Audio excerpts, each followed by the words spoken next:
గనులు, భూగర్భ వనరులు, ఎక్సైజ్ శాఖ మంత్రి కొల్లు రవీంద్ర, తూర్పుగోదావరి జిల్లాలోని ప్రతిపాడు ఎమ్మెల్యే వరుపుల సత్యప్రభరాజాతో కలిసి నియోజకవర్గంలో పర్యటించారు. ఎలేశ్వరం విచ్చేసిన మంత్రి కొల్లు రవీంద్రకు తెలుగుదేశం పార్టీ నాయకులు బోదిరెడ్డి గోపి, అలమండ సత్యవతి, చలమయ్య, మూది నారాయణ స్వామి ఘన స్వాగతం పలికారు. కాకినాడ జిల్లా ఎలేశ్వరం చైతన్యనగర్లో ఎయిమ్స్ ఫర్ సేవా సంస్థ సౌజన్యంతో దాతల సహకారంతో ₹1,20,00,000 వ్యయంతో నిర్మించిన స్వామి దయానంద సరస్వతి సేవా ఆశ్రమాన్ని నూతన భవనాలను మంత్రి కొల్లు రవీంద్ర ఎమ్మెల్యే సత్యప్రభతో కలిసి ప్రారంభించారు. స్వామి స్థైర్యానంద సరస్వతి అధ్యక్షతన స్థలదాతలను, బిల్డింగ్ డోనర్లను మంత్రి రవీంద్ర ఎమ్మెల్యే సత్యప్రభలు ఘనంగా సన్మానించారు.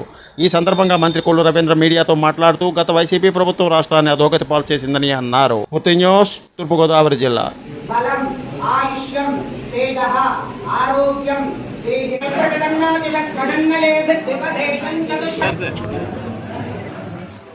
ఏలేశ్వరంలో దయానంద సరస్వతి గారి ఆశ్రమాల్లో భాగంగా స్థైర్యానంద స్వామీజీ వారు ఆంధ్ర రాష్ట్రంలో అనాథ బిడ్డల కోసం బాగా అత్యంత వెనకబడినటువంటి కుటుంబాన్ని పైకి తీసుకురావాలనే ఉద్దేశంతో హాస్టల్స్ నిర్మిస్తూ దాదాపు దేశం మొత్తం 101 హాస్టల్స్ నిర్మాణం చేశారు.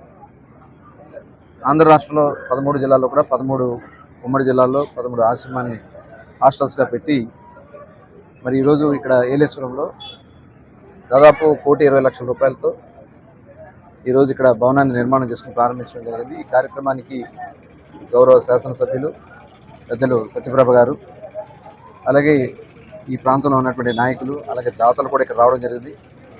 ఇవాళ ఏ దేశం వెళ్ళినా ఎక్కడున్నా మన సంస్కృతి సాంప్రదాయాలను కాపాడుతూ ఇంకా అట్టడుగు స్థాయిలో ఉన్నటువంటి వర్గాలను కూడా పైకి తీసుకురావాలనే ఆశయంతో ముందుకు వచ్చిన దాతలను కూడా మనస్ఫూర్తిగా అభినందనలు తెలియజేస్తా ఉన్నాం.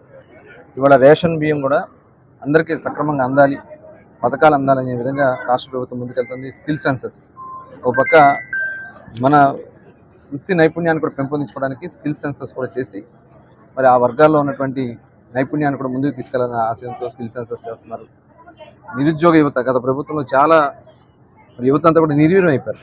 వాళ్ళందరి కోసం కూడా ఇవాళ మెగా డిఎస్సి కండక్ట్ చేసి దాదాపు 16,800 పోస్టులు తీయడానికి వాళ్ళ ప్రభుత్వం అన్ని చర్యలు కూడా తీసుకుంటా ఉంది.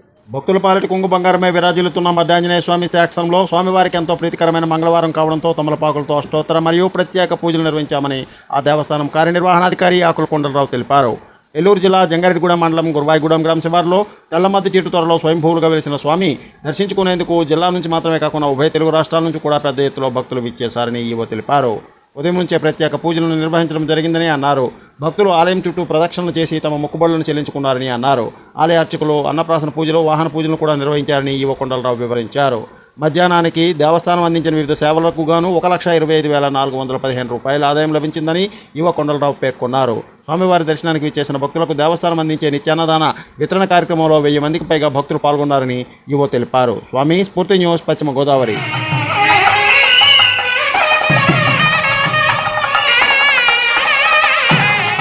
జై శ్రీరామ్, జై హనుమాన్. ఏలూరు జిల్లా జంగారెడ్డిగూడెం మండలం గురవాయిగూడెం గ్రామంలో స్వయంభూమూర్తిగా కొలువైన శ్రీ మధ్యాంజనేయ స్వామివారి దేవాలయంలో ఈ రోజున శ్రీ స్వామివారి ప్రీతికరమైన రోజు మంగళవారం, జయవారం కావడం వల్ల ఉదయం 4 గంటల నుండి మా దేవస్థానం అర్చక స్వాములు, స్థానాచార్యుల వారు సమిష్టిగా శ్రీ స్వామివారికి వివిధ కైంకర్యాలు చేసి ఉదయం 6 గంటల నుండి భక్తులకు దర్శనం ఏర్పాటు చేశారు.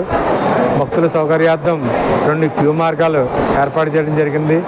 1 ఉచిత దర్శనం, 2 గర్భాలయ దర్శనం.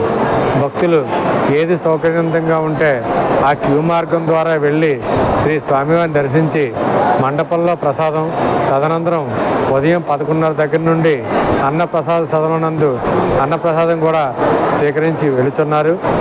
ఇరువురు వేద పండితులు అనగా శుక్ల యజుర్వేద పండితులు, అధర్వణ వేద పండితులు యథావిధిగా వేదపట్నం చేస్తున్నారు. భక్తులు అష్టోత్తర పూజా కార్యక్రమాలు, వివిధ పూజా కార్యక్రమాలు అన్నీ జరుపుకుంటున్నారు. అర్చక స్వాములు అష్టోత్తర పూజా కార్యక్రమాలు, వాహన పూజలు, వివిధ రకాల పూజా కార్యక్రమాలు నిర్వహించడం జరుగుతుంది. అదేవిధంగా హనుమాన్ చాలీసా కూడా జరుగుతుంది. రేపు ఉదయం 9 గంటల నుండి శ్రీ స్వామివారి జన్మ నక్షత్రం పూర్వభాద్ర నక్షత్రం తిథి అయినందున రేపు ఉదయం 9 గంటల నుండి మహామండపం నందు సువత్సల సమేత శ్రీ ఆంజనేయ స్వామివారి కళ్యాణ మహోత్సవం కూడా అత్యంత వైభవంగా జరుగుతుంది. భక్తులు 50 మంది ఈ కళ్యాణాన్ని కూడా వచ్చి తిలకించవలసిందిగా కోరుచున్నాం. యథావిధిగా ప్రతిరోజు కూడా శ్రీ మధ్యాంజనేయ స్వామిని దర్శించి అనంతరం మండపంలో ప్రసాదం, తదనంతరం ప్రసాదం కూడా స్వీకరించి శ్రీ స్వామివార్ల కృపపాత్రులు కావాల్సిందిగా కోరుచున్నాం. జై శ్రీరామ్, జై Hanuman. Please like, share, subscribe our channel.